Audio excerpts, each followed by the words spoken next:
Now you can see why we have a great team and how we got this done in the Senate. We're going to take a few quick questions from the local press. Thank you. First question is from Espresso, Natalia. Thanks so much. Thank you for visiting. So Ukraine has signed the security agreement with Great Britain, France, Germany, and Denmark. Thanks so much. And the Ukrainians are waiting to the official security guarantees with the USA, one of the most important allies of Ukraine. Why is President Biden not ready to provide security guarantees for now, when it will happen? Well, speaking for ourselves, we want to do everything we can to strengthen the alliance between the United States and Ukraine, and this is something that we will look at very, very seriously. Next question is from Mariana, Radio Liberty. And I've been told by a very astute worker that it's your birthday today, so congratulations. Happy birthday.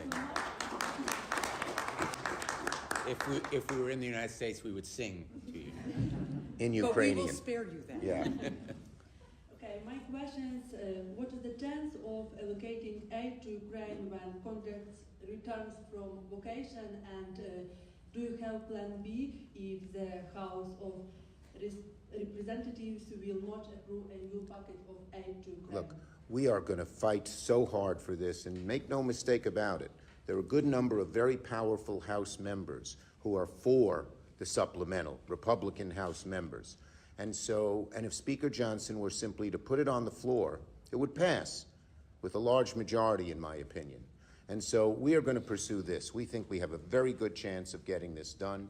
As I said, Speaker Johnson, if he were to hear what we heard, it's hard to believe anyone could turn down that aid to Ukraine. No obeisance to Donald Trump or anybody else. He should do the right thing, and we're very hopeful and stalwart on getting him to see the right thing. Thank you. And the last and final question is Andriy from Channel 24. Andriy? Thank you. It's not your birthday, is it, Andriy? Yeah, it's a pity, but Okay. Ambassador Brink and dear senators, thank you so much for your support and for your inspiring speeches that we had today. I would like to add, dear Senator Schumer, that my mother's family also comes from Cherokee neighborhood, so district, so we're basically from the same neighborhood. But my question is about the efficiency of sanctions.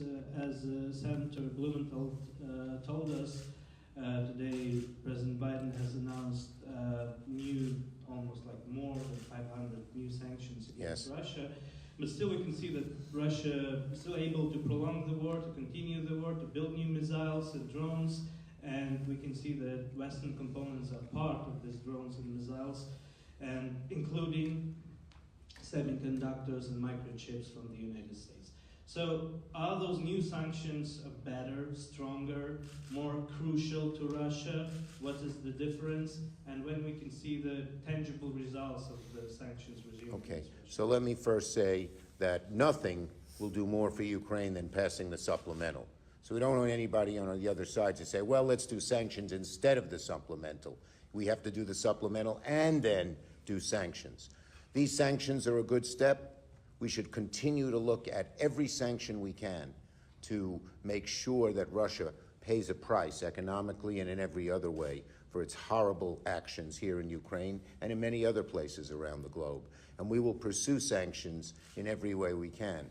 Senator Blumenthal is having a hearing in the subcommittee that he chairs called PSI on Tuesday, and I'll call on him to say the last word on sanctions. I just want to second what Senator Schumer just said about the importance of the supplemental. And I want to say about Senator Schumer that he has led this fight with the kind of passion that you've seen today, both publicly and behind the scenes. So when you ask what are the chances with Senator Schumer fighting, I think the chances are very, very good. I have a great team. But on the sanctions, we're going to name and shame. We're going to recommend for criminal prosecution. We're going to hold accountable the American companies that have increased sales by thousands of percent of certain products that contain those chips and semiconductors that are then used for making weapons in Iran, in Russia, and elsewhere.